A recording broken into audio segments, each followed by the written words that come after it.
Ricardo Martín Criado, ingeniero técnico industrial, natural de Aranda de Duero, Burgos, aunque vecino de Jerez de los Caballeros desde hace unos 27 años, presentó el pasado viernes en el auditorio del conventual San Agustín su libro titulado Vasco Núñez de Balboa en la estatuaria monumental.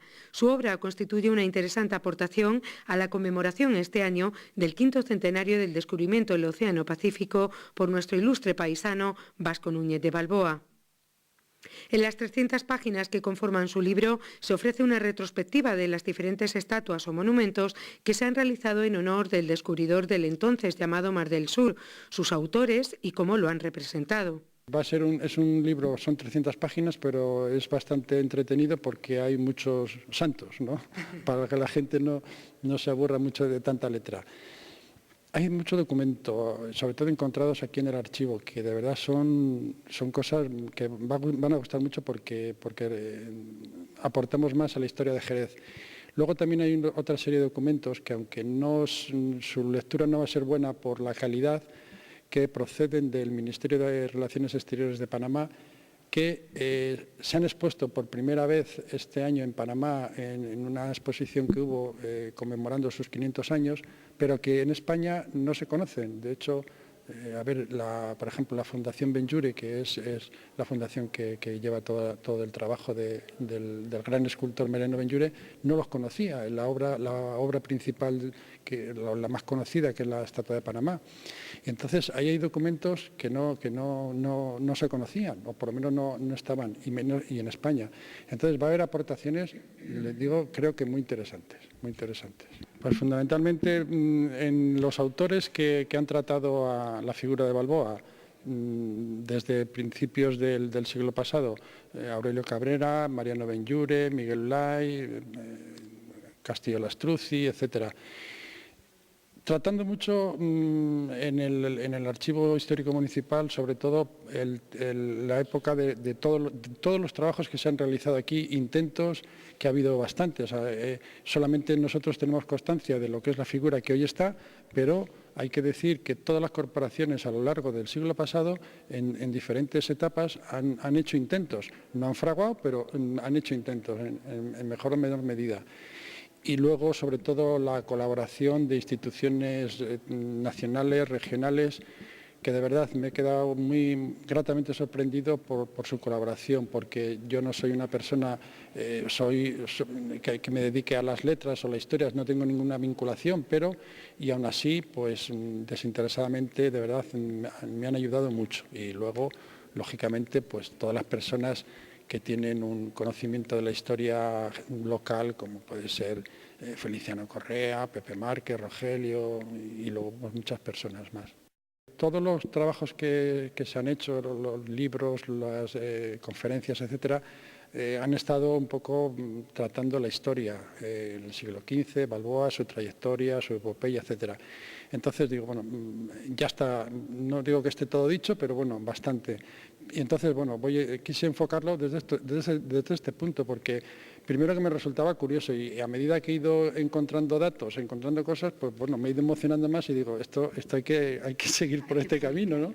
Y la verdad es que al final, bueno, pues ha dado su fruto, El cronista oficial de Jerez de los Caballeros, Feliciano Correa, autor del prólogo de esta obra, acompañó al autor en dicho acto en el que destacó la labor que con dedicación y detalle ha realizado Martín Criado para la publicación de este libro.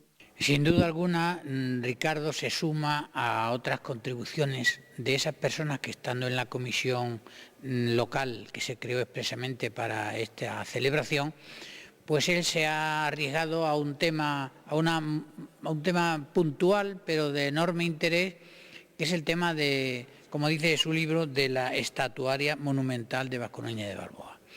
Y esto tiene para él tiene una razón de ser y quizá tenga otras razones que ni él mismo sabe, porque cuando uno se lanza un libro, el libro te lleva, ¿no? Mismo que los ríos te llevan a ciertos sitios que a lo mejor no los conoces, los libros hacen eso, ¿no? Hacen ese papel de conducir al autor. Porque el tema de la estatua de Balboa es algo reciente. Balboa pues descubrió hace 500 años el Pacífico, el Mar del Sur, que él llamó, Y sin embargo, de lo de Balboa, pues nos hemos ocupado hace 4 días, hace 100 años se hizo una estatua, ¿verdad? A principios de siglo se hizo otra estatua en Madrid. ¿Por qué ha habido tantos años, tanto tiempo sin que Balboa haya tenido estatuas?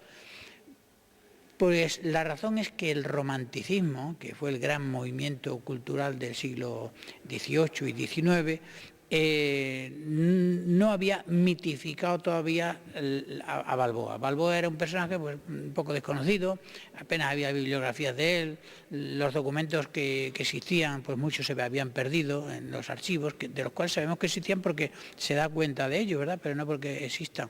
Y sin embargo llegan los románticos, llega Manuel José Quintana, y hablando de los españoles célebres, o llega Washington Irving también, hablando de la importancia que tenían los grandes personajes de Indias. Entonces Balboa entra en esa rueda de intereses y a partir de ahí ¿qué pasa? Pues a partir de ahí empieza a conocerse más el personaje, pero sobre todo surge el mito. ¿Y el mito cómo se expresa el mito? El mito se expresa a través de las estatuas. Las estatuas son la expresión material de un mito. Y lo que hace Ricardo en este libro es recoger los mitos sobre Balboa, que es la distinta manera en que los escultores han interpretado a ese personaje lejano en el tiempo, pero entrañable por la figura que es Balboa. Y mucho más pensando que quizás se podía haber hecho una partitura sobre Balboa, sobre el Pacífico, hay de hecho alguna cosa sobre el Pacífico, pero claro, la importancia es que cada una de estas obras son productos de la inteligencia y de las manos de un artista, y todo ese compendio es lo que por fortuna él, con un gran esfuerzo y con una gran dedicación, con gran detalle, porque es un hombre de detalles, pues ha expresado en su libro, y yo pues en el prólogo que hago intento reflejar algunos de estos aspectos, porque indudablemente el libro tiene más calibre, ¿no? En el mismo acto se proyectó el documental Extremadura, cuna de América, rodado en 1929 con motivo de la Exposición Iberoamericana de Sevilla.